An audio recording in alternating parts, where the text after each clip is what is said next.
So hey guys what's up, welcome back to my channel. Myself Yuvraj Kamra. और आज हम पढ़ने जा रहे हैं radio pharmaceuticals inorganic pharmaceutical chemistry में। सो मिलते हैं वीडियो के एंड में। शुरुआत करते हैं रेडियो फार्मास्यूटिकल्स से। रेडियो फार्मास्यूटिकल्स पढ़ने से पहले हम जो है रेडियो एक्टिविटी एक बार पढ़ेंगे। बेसिकली रेडियो एक्टिविटी क्या होता है। रेडियो एक्टिविटी में क्या होता है, एक ऐसा फिनोमिना है जिसमें जो है हमारा एमिशंस होता है। एमिशन होता है, किसका एमिशन होता है? स्पॉन्टेनियस एमिशन होता है, कुछ ऐसी रेडिएशंस का जो कि हमें दिखती नहीं है, इनविजिबल रेडिएशंस का एमिशन होता है। कौन करता है? ऐसे सब्सटेंसेस करते हैं जिनके आइसोटॉप्स जो हमारे अनस्टेबल होते हैं, उसे हम कहते हैं रेडियो एक्टिविटी।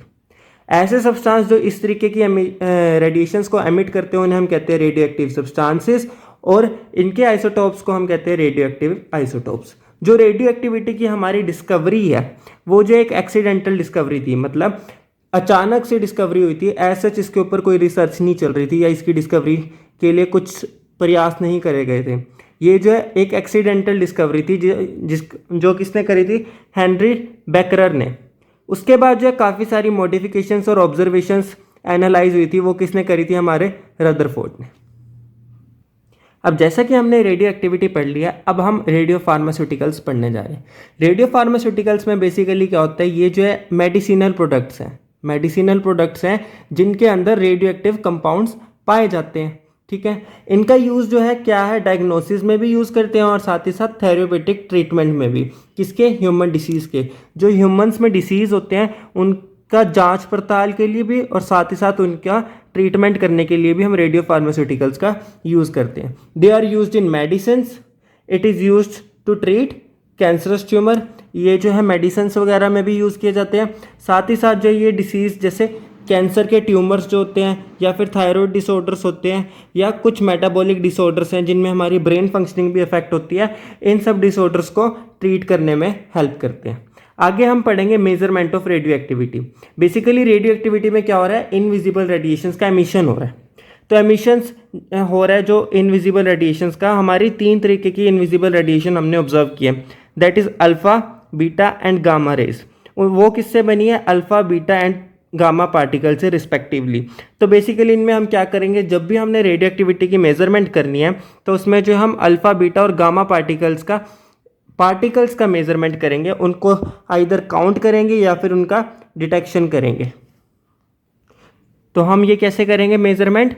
अल्फा, बीटा और गामा पार्टिकल्स की या तो डिटेक्शन करेंगे किसी टेक्निक के जरिए या फिर उनकी काउंटिंग करेंगे, इंडिविजुअल पार्टिकल्स की या फिर प्रोटॉन्स की।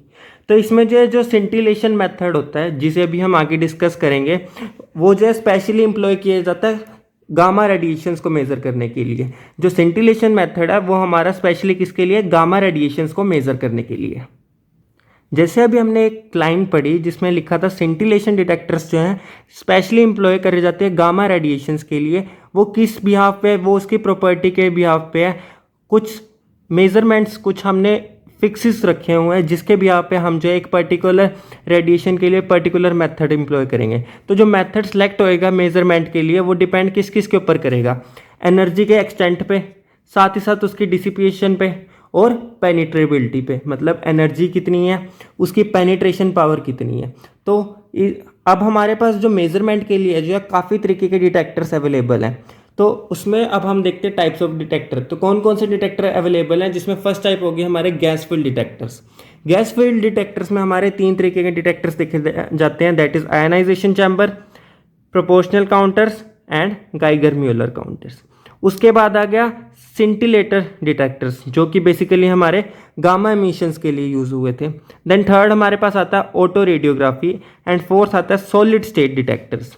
सॉलिड स्टेट डिटेक्टर्स के अंदर हमारे पास 3 हैं, that is Cherenkov detectors, thermoluminescence dosimeters and photographic emulsions, जो कि फोटोग्राफिक इमल्शन जो है ऑटो रेडियोग्राफी जैसा ही है। अभी जैसा कि हमने बात करी कि भी हमारे पर्टिकुलर मेजरमेंट के लिए, पर्टिकुलर तरीके की हमारी रेडिएशन की मेजरमेंट के लिए पर्टिकुलर डिटेक्टर यूज़ होएगा, तो इन सभी का जो है एक प्रिंसिपल है, इन सभी का एक फिक्स प्रिंसिपल है। तो जितने भी डिटेक्टर्स हैं उनका वो किस प्रिंसिपल पे बेस्ड है कि भी जो रेडिएशंस है जो डिपॉजिट होंगी अपनी एनर्जी वो किससे करती हैं? चार्ज कैरियर की फॉर्मेशन से। इसमें बेसिकली क्या हो रहा है, डिटेक्टर्स में हमारे चार्ज कैरियर की फॉर्मेशन हो रही है। अब वो चाहे वो डायरेक्टली हो चाहे वो इनडायरेक्टली हो डिटेक्टर में, जिस करके हमारा करंट का फ्लो हो रहा है और हम जो है वोल्टेज पल्स को देख सकते हैं। जो आयंस क्रिएट होंगे डिटेक्टर में, हम उसे कलेक्ट कैसे कर सकते हैं, इलेक्ट्रिक फील्ड को अप्लाई करके, और साथ ही साथ करंट जो है डिटेक्टर से उसे हम मेज़र करेंगे इलेक्ट्रोमीटर की मदद से। तो बेसिकली क्या कर रहे हैं, जितने भी आयंस हमारे डिटेक्टर में क्रिएट होंगे उन सबको हम कलेक्ट करेंगे इलेक्ट्रिक फील्ड अप्लाई करके, और जो भी करंट जनरेट होएगा उन आयंस के कारण उन्हें जो हम डिटेक्ट करेंगे या मेज़र करेंगे किसकी हेल्प से, इलेक्ट्रोमीटर की हेल्प से। तो बेसिकली शुरुआत करते हैं आयनाइजेशन चैम्बर से। आयनाइजेशन चैम्बर क्या है, ये जो सिंपलेस्ट गैस फील्ड डिटेक्टर है। अभी हमने बात करी थी गैस फील्ड डिटेक्टर में ये आता था आयनाइजेशन चैम्बर। तो गैस फील्ड डिटेक्टर जो 3 तरीके के थे उनमें से सबसे सिंपलेस्ट टाइप का ये है। इसका क्या है, ये किस प्रिंसिपल पे बेस्ड है कि भी based on collection of all charges created by direct ionisation of gas molecules through application of electric field. तो बेसिकली इसमें होता क्या है कि भी जितने भी चार्जेस हैं हमारे जनरेट होंगे उनको हम कलेक्ट करेंगे। अब ये जनरेट कैसे होंगे, डायरेक्ट आयनाइजेशन से होंगे। जब हम इलेक्ट्रिक फील्ड अप्लाई करेंगे तो डायरेक्ट आयनाइजेशन होगी, जिस करके हमारे चार्जेस जनरेट होंगे और हम उन्हें कलेक्ट करेंगे। Consist of chambers filled with gas like argon, helium और एयर। जो इनके चैम्बर्स होते हैं उनमें गैस फील्ड होती है, जैसे आर्गन, हीलियम या फिर एयर। साथ ही साथ जो है इसमें 2 इलेक्ट्रोड्स फिट होती हैं जो कि डिफरेंट इलेक्ट्रो पोटेंशियल पे प्रेजेंट है। उसके बाद इनके साथ जो एक मेजरिंग डिवाइस जो करंट मेज़र करने के लिए इंडिकेट, मतलब जो हमारे फ्लो करंट के फ्लो को इंडिकेट करता है, वो एक डिवाइस कनेक्ट करा जाता है। और जितनी भी रेडिएशंस होती हैं वो हमारे गैस मॉलिक्यूल्स के आयनाइजेशन करती हैं। उन कारण क्या होता है, हमारे इलेक्ट्रॉन्स का एमिशन होता है जो बेसिकली हमारे करंट की जनरेशन करते हैं। अभी हम इसको डायग्राम से समझते हैं। ये जो हमारा आयनाइजेशन चैम्बर का डायग्राम है, बेसिकली इसमें होता क्या है, ये हमारे रेडिएशंस का सोर्स है। यहाँ से हमारी रेडिएशंस जो है जनरेट हो रही है। तो जब ये रेडिएशंस यहाँ से जाएंगी, इलेक्ट्रिक फील्ड अप्लाई होगी, तो ये आयनाइजेशन चैम्बर में जो हमारी गैस है, जैसे आर्गन होगी, हीलियम होगी, इन सब पे जो है डायरेक्ट आयनाइजेशन करेगा इनकी। मतलब इनमें से जो है इलेक्ट्रॉन्स और प्रोटॉन्स निकालेगा। इलेक्ट्रॉन्स जो है एक इलेक्ट्रोड की तरफ चले जाएंगे, प्रोटॉन्स दूसरी इलेक्ट्रोड की तरफ चले जाएंगे। और ये दोनों इलेक्ट्रोड्स जो हमारी डिफरेंट पोटेंशियल्स पे, जिस करके हमारे इलेक्ट्रॉन्स के फ्लो के कारण करंट फ्लो होएगा। और यहाँ पर जो हम एक मेजरिंग डिवाइस जैसे एमीटर लगा दिया, वो जो हमारे करंट की इंटेंसिटी को मेज़र करेगा। अभी जैसा कि हमने आयनाइजेशन चैम्बर पढ़ा, अब नेक्स्ट हम पढ़ने जा रहे हैं प्रोपोर्शनल काउंटर, जो कि एक सेकंड तरीके का गैस फील्ड डिटेक्टर है। बेसिकली ये जो है हमारा आयनाइजेशन चैम्बर की मॉडिफाइड वर्जन है। आयनाइजेशन चैम्बर में कुछ मॉडिफिकेशन करके प्रोपोर्शनल काउंटर बनाया गया।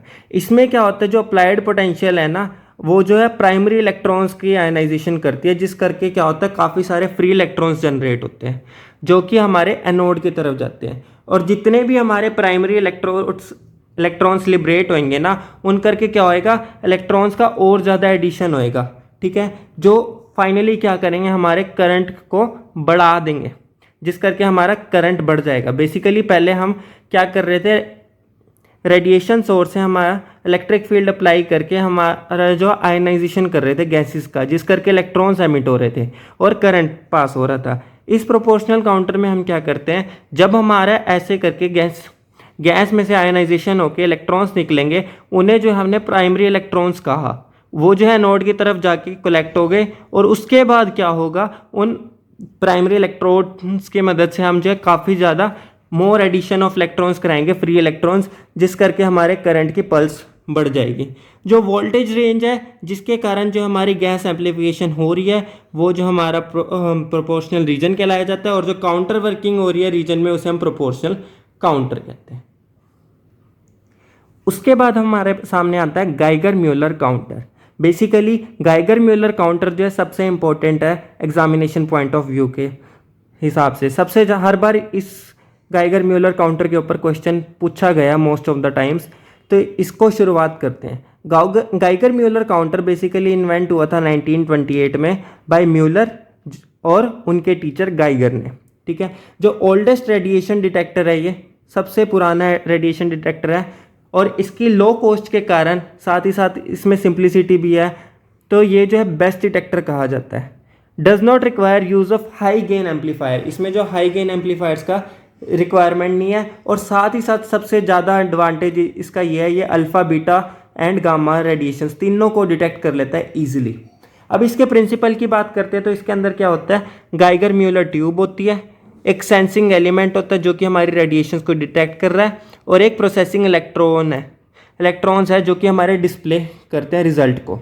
मतलब बेसिकली क्या है, तीन चीज़ों से मिलके बना हुआ है। एक तो गाइगर म्यूलर ट्यूब है, दूसरा हमारा सेंसिंग एलिमेंट है जो कि रेडिएशंस को डिटेक्ट करेगा, तीसरा हमारा एक प्रोसेसिंग इलेक्ट्रॉनिक डिवाइस है जो कि हमारा रिजल्ट्स को डिस्प्ले करेगा। जो गाइगर म्यूलर ट्यूब है उसमें जो हम इनर्ट गैस फिल करते हैं, जैसे हीलियम, नियोन, आर्गन होगी, प्रेशर काफ़ी लो रखा जाता है, लो प्रेशर पे रखा जाता है, और साथ ही साथ हाई वोल्टेज प्रोवाइड करी जाती है, दैट इज़ अप टू 450 से लेके 500 वोल्ट तक की। जो ट्यूब है वो इलेक्ट्रिक चार्ज को कंडक्ट करती है जब इंसिडेंट रेडिएशन आती है, और गैस को कंडक्टिव बना के आयनाइजेशन कर देती है। इसका भी प्रिंसिपल सेम है, बस इसमें गाइगर म्यूलर ट्यूब एक अलग बनाई है जिसके अंदर हमने हीलियम गैसेस पाई थी, और एक एडिशनल पॉइंट हमने प्रेशर काफ़ी लो रखा था, वोल्टेज काफ़ी हाई रखी थी। अब इसकी कंस्ट्रक्शन की बात करें तो इसका जो है डायग्राम भी बहुत इंपॉर्टेंट होएगा, तो उसके साथ साथ हम कंस्ट्रक्शन भी पढ़ते हैं। बेसिकली होता क्या इसकी कंस्ट्रक्शन में, एक सिलेंड्रिकल कैथोड है जिसका डायमीटर 1 to 2 सेंटीमीटर है, ठीक है। साथ ही साथ जो है एक एनोड की वायर होती है इसके सेंटर में। इसका स्पेस जो है फील्ड है किसके साथ, एक स्पेशल गैस मिक्सचर से, जो क्या करती है, आयनाइज हो जाती है, जैसे इनर्ट गैस होगी। जो डिज़ाइन है वो किसके ऊपर डिपेंड करता है कि भी उसकी रिक्वायरमेंट है, जो विंडो टाइप होगी वो वेरी करेगी। जो विंडो टाइप है वो इसका जो स्ट्रक्चर है ना वेरी करता है, वो विंडो टाइप के कारण। अब विंडो टाइप भी हर डिटेक्टर में वेरी करेगी, क्यों, क्योंकि जो है अब उसके यूज़ के ऊपर डिपेंड करेगी। अगर इसको रेडियोएक्टिव सॉलिड्स की काउंटिंग करनी है तो जो विंडो है वो एल्यूमिनियम एलॉय की बनी हो सकती है, या फिर माइका की, या फिर थिन ग्लास बबल की। अगर हमें मीडियम या हाई एनर्जी वाले बीटा पार्टिकल्स की काउंटिंग करनी है या गामा काउंटिंग करनी है तो जो है हम थिन ग्लास बबल वाली यूज़ करेंगे। अगर हमें रेडियोएक्टिव लिक्विड्स का करना है तो 3% सॉल्यूशन जो है यूरेनियम सॉल्ट्स का यूज़ करेंगे। ज़्यादा एफिशिएंसी के लिए जो है हम जो है लेड और कॉपर कैथोड्स को यूज़ कर सकते हैं गामा काउंटिंग काउंटर के साथ, ठीक है। अब इसके ऑपरेशन के ऊपर बात करते हैं तो बेसिकली ऑपरेशन में क्या है, सबसे पहला स्टेप है जो रेडिएशंस हैं वो जो हमारे गैस मॉलिक्यूल्स को आयनाइज करेंगी, मतलब उनमें से इलेक्ट्रॉन्स का निकाल लेंगी। जो इलेक्ट्रॉन्स जो है नॉकआउट होंगे, जो इलेक्ट्रॉन्स निकलेंगे वो एनोड की तरफ भागेंगे, और पॉजिटिवली चार्ज आयंस जो है कैथोड की तरफ भागेंगे। जैसे ही पॉजिटिव आयंस जो है कैथोड की तरफ भागेंगे, ये जो है जितनी भी रिमेनिंग इनर्ट गैस होगी, हमारे ट्यूब के अंदर इनर्ट गैस प्रेजेंट थी, उस पर हमने रेडिएशंस पाई और कुछ मॉलिक्यूल्स को जो है आयनाइज कर दिया था, मतलब उनमें से इलेक्ट्रॉन्स का जनरेशन कर दिया था और प्रोटॉन्स का जनरेशन, मतलब पॉजिटिव चार्ज का जनरेशन कर दिया था। जो इलेक्ट्रॉन्स थे वो तो एनोड की तरफ चले गए, जो पॉजिटिवली चार्ज आयंस थे वो कैथोड की तरफ जा रहे हैं। जब जा रहे होंगे वो कैथोड की तरफ, तो रास्ते में जो है उनका कोलिजन हो जाएगा किसके साथ, बाकी रिमेनिंग इनर्ट गैस के मॉलिक्यूल्स के साथ, जो क्या करेंगे और आयंस का जनरेशन करेंगे दो इलेक्ट्रोड्स के बीच में। तो जो करंट है ईजिली कलेक्ट कर लेंगे, क्योंकि अब पॉजिटिव चार्ज के टकराने के साथ साथ जो है हमारा इलेक्ट्रॉन्स का और ज़्यादा एमिशन हो रहा है, तो हमारा करंट भी ईजिली एम्पलीफाई हो गया। साथ ही साथ जो हम इसे मेज़र किससे करेंगे, डिजिटल काउंटर की मदद से। जितनी भी पल्सेस हैं गाइगर म्यूलर काउंटर की, वो जो है सेम एम्पलीट्यूड की है फॉर एनी इंसिडेंट रेडिएशन। कोई भी इंसिडेंट रेडिएशन हो सबके लिए सेम एम्पलीट्यूड होएगा। अभी हमने जो इसकी एडवांटेजेस स्टार्टिंग में पढ़ी थी, जब हमने इसका इंट्रोडक्टरी पार्ट पढ़ा था, हमने इसका प्रिंसिपल पढ़ लिया, कंस्ट्रक्शन और ऑपरेशन भी पढ़ लिया। अब हम इसके डिसएडवांटेज डिस्कस कर रहे हैं एक, और फिर हम इसके डायग्राम से एक बार समझेंगे दोबारा।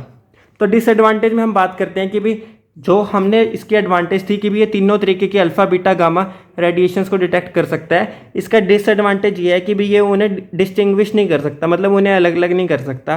क्यों? क्योंकि इनके एनर्जी के बेस पे, ये इसका एक डिसएडवांटेज है। एक और इसका एडवांटेज ये है कि भी जो इसका मल्टीप्लिकेशन फैक्टर है वो काफ़ी बड़ा एडवांटेज है। तो ये है हमारा गाइगर म्यूलर का डायग्राम।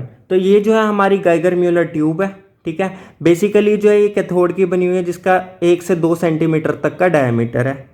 सेंटर में ये जो हमारी रोड पास कर रही है जो कि जिसे हम एनोड कह रहे हैं, और ये जो है टंगस्टन की वायर है। ठीक है, यहाँ पर इसकी माइका विंडो प्रेजेंट है। माइका विंडो मैंने कहा था वेरी करेगी कि भी हम वो कौन सा यूज़ कर रहे हैं, उसके ऊपर डिपेंड करेगा माइका विंडो कौन सी यूज़ होएगी। अंदर ये जो हमारे गैस के मॉलिक्यूल्स है, इनर्ट गैस के मॉलिक्यूल, ये जब इंसिडेंट रेडिएशन टकराएगी यहाँ पर इलेक्ट्रॉन का जनरेशन होएगा। इलेक्ट्रॉन जाएंगे एनोड के पास, और जो पॉजिटिवली चार्ज आयंस का जनरेशन होएगा वो कैथोड के पास जब जा रहे होंगे तब बाकी गैस मॉलिक्यूल्स के साथ टकरा के और इलेक्ट्रॉन्स का जनरेशन करेगी, जिस करके हमारा करंट जो है एम्पलीफाई हो जाएगा। तो जब करंट एम्पलीफाई होएगा यहाँ पर वैक्यूम ट्यूब एम्पलीफायर से होकर, हम जो है यहाँ पर डिजिटल काउंटर में इसे मेज़र कर लेंगे। So that's all about Geiger Muller detector. आगे जो सिंटिलेशन डिटेक्टर है वो हम अगले लेक्चर में डिस्कस करेंगे। तो कैसी लगी वीडियो? अगर अच्छी लगी हो तो इसे लाइक करें, अपने बैचमेट्स के साथ शेयर करें, और कोई भी डाउट हो तो उसे कमेंट बॉक्स में पूछें। इस लेक्चर के नोट्स की PDF का लिंक डिस्क्रिप्शन बॉक्स में दिया है। तो मिलते हैं अगली वीडियो में। Till then bye bye.